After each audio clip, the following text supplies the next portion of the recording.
Amid the ongoing Russian military operations in Ukraine, the country's foreign ministry spokeswoman Maria Zakharova said on Friday that Moscow will have to respond if Sweden and Finland become NATO members.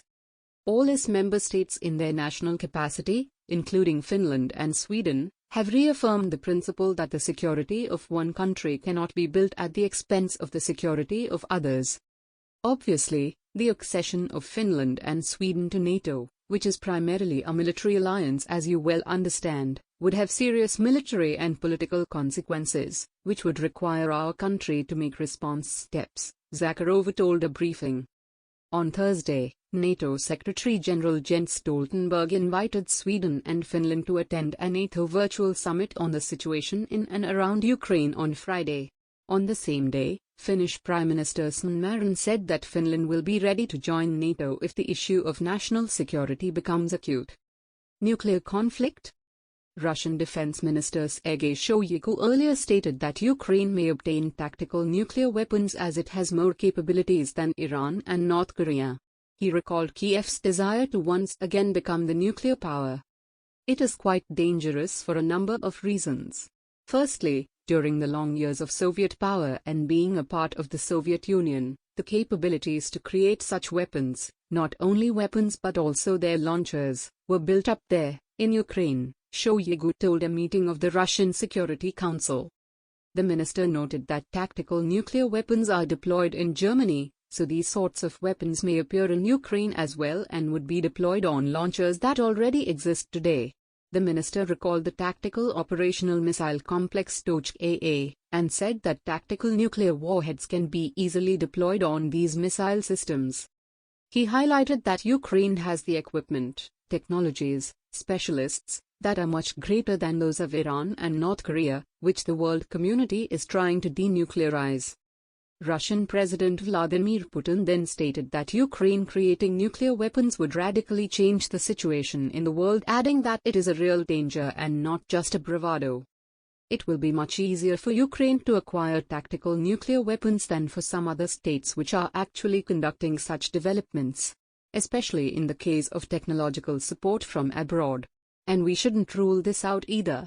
With the appearance of weapons of mass destruction in Ukraine, the situation in the world, in Europe, especially for us, for Russia, will change in the most radical way. We cannot fail to respond to this real danger, Putin said during his address to the nation. According to Putin, Kiev's statements on obtaining nuclear weapons is a real possibility, given that Ukraine still has a number of technologies, including means of delivery, left from the USSR. France responds. On Thursday, French Foreign Minister Jean-Yves Le Drian said that Russian President Vladimir Putin should keep in mind that NATO possesses nuclear weapons.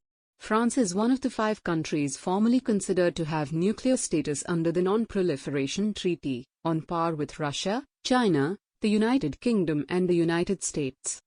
Nuclear weapon is a weapon of deterrence. It is not a weapon intended for use. We tried deterrence by various means, and we continue to do it since the dialogue with Putin, as we saw yesterday, was not stopped. The President of the Republic, Emmanuel Macron, has made efforts again and called Putin to urge him to stop the military attack, Poli told French radio broadcaster RTL. Now, French Defense Minister Florence Poli clarified the French stance and said that the nuclear weapons of France are for deterrence only and never intended for actual use. Nuclear weapon is a weapon of deterrence.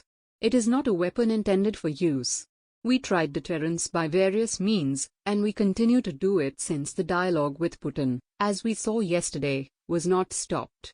The President of the Republic, Emmanuel Macron, has made efforts again and called Putin to urge him to stop the military attack, Poli told French radio broadcaster RTL.